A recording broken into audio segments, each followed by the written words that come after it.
What's up, everyone? John Britton from Techno Buffalo here with a full review for you of the Lumia 1520, the latest flagship from Nokia. I put it through its paces for the better part of a week. Let's go ahead and see if it's the phone that you want to obsessively check every 15 minutes for the next 2 years.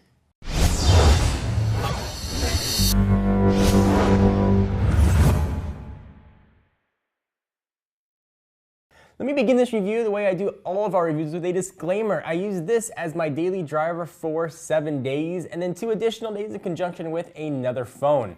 Let's jump right into hardware. The 6-inch 1920 by 1080 screen is freaking gorgeous. Windows Phone looks meant for 1080p screens. Pictures, text, and video all look ridiculously awesome. The biggest surprise for me was the viewing angles were really good, and even in direct sunlight, you could still see the screen, and usually direct sunlight is like the bane of all cell phones' existence. It worked awesome. Also worked well with polarized sunglasses if you wear them like I do. It also made a pretty decent e-reader in a pinch because the screen is so big at 6 inches.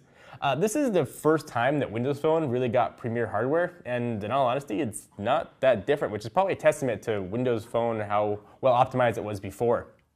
Similar, I guess, to kind of an Apple model where they control the hardware and they certainly control the operating system. So things just worked pretty well. The big differences I noticed was it booted up quicker. That's with the Snapdragon 800 and 2 gigs of RAM, so it's got, pretty beastly specs here.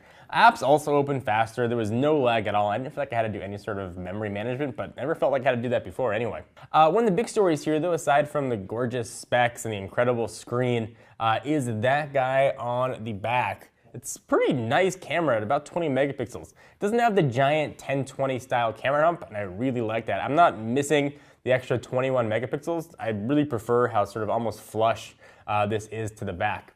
Some really cool Nokia apps though that go with the camera. Nokia Refocus is beyond cool. Essentially, it's like a light stroke camera. It uses sort of fake light field or near field technology. Lets you refocus after the fact and save a picture, and it works really well. Nokia camera also has a ton of options. You can get down to really almost do DSLR type customization. And the default camera app is pretty functional. And if you noticed, I just mentioned 3 different camera apps. And that's way too many apps. Unify them. 2 are made by Nokia. 1 is a default one. Microsoft now pretty much owns Nokia. So just give me one app that does everything. Let me select the mode that I want. I don't want to have 9 different camera apps. Didn't make much sense to me. But since we are talking about the camera, low light shots were awesome. Not quite the quality of the 41 megapixel on the 1020, but pretty darn close. This can easily go head to head with other flagships, including the iPhone 5S, and really the best of Android. One of the best cameras on the market right now. So how is the Lumia 1520 to live with? It's big, but it's really thin. I found it surprisingly fit pretty well in my pocket. And again, just normal dude jeans. I don't really wear tight pants, super baggy pants, just regular pants. It actually fit pretty well. It's due to the thinness. And the first time I looked at a Lumia device, I've been like, pretty svelte. So hats off to Nokia for cramming, a lot of hardware in a really thin package. I loved the extra row for live tiles. I never had to go into my app list pretty much at all. I could see everything on the home screen. I had actually struggled to find extra apps to put on the home screen just to fill it up. The Windows Store has gotten way better since I last visited it. Core apps that I use are now all there. Like Instagram is finally there, although no video yet. But Instagram is finally there, so the ones that I use the most, you got Twitter, you have Facebook, Instagram, LinkedIn, Foursquare are all there. Those are the big ones that I use. So I brought up a point to Todd Hazelton, who did our written review of this, which you can see the link down below to get all kinds of camera sample images. We're talking about the phone. I was saying that I missed Google Now on Android devices, and he brought up a really good point. Why do you need Google Now when you can see all the information right on the live tile? And that was actually a very valid thing to say. I could see everything right on the live tile. I could see my sports scores. I could see, shipping for packages. I could see site traffic. I could see absolutely everything without really needing to open up Google Now. So it made a lot of sense to me, and so it was nice to see that it was there.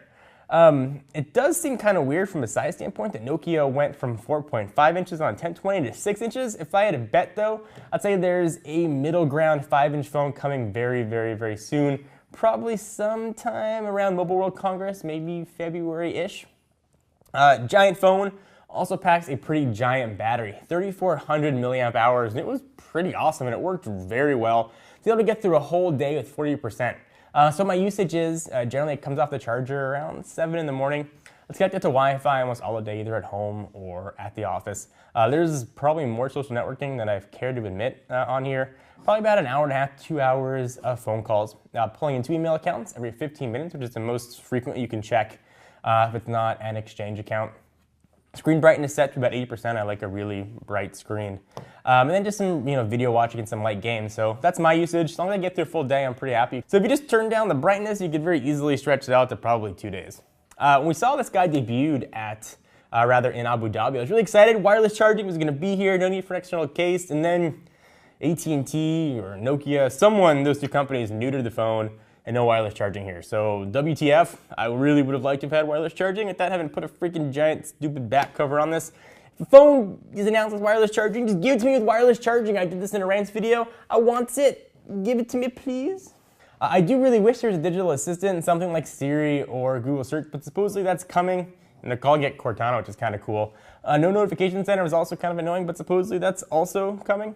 Also, Microsoft and Nokia, whomever, please let me charge the phone when it's powered off. It's very cathartic for me to turn my phone off at night. I don't like to turn notifications off. Just let me turn my phone off and charge it. Why can't I do that? I do feel, and Todd agreed with me, that this phone was kind of designed for the next version of Windows Phone. I'm really excited for what that's going to be, and hopefully we'll see that very soon.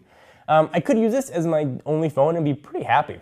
So if you're very app-centric, you definitely want to check to make sure the apps you use are going to be here. If you do want a great phone with a great camera, beautiful screen, this is a really good choice. You owe it to yourself to look at Windows Phone. Cross-shop with iOS and Android, and you'll find that it's starting to stack up pretty well. The phone gets a very solid 8.5 and a high recommendation from me. Hope you guys enjoyed. Thank you for watching the Lumia 1520 review. Please give it a thumbs up. We definitely appreciate it. Until next time, I am John Rendich from Techno Buffalo. I'll see you in the next one. Bye-bye. What's up, everyone? John here. Thank you for watching the video. If you enjoyed it, I certainly hope you did. Click on the subscribe button right under me in my pants region to get tons more tech videos from Techno Buffalo. We've got awesome unboxings, comparisons, reviews, recaps, and everything else you can think of in the tech world right here on the channel. Join the herd today! If you want to check out some more content, just click right over this way to see some other recent videos. See you guys next time.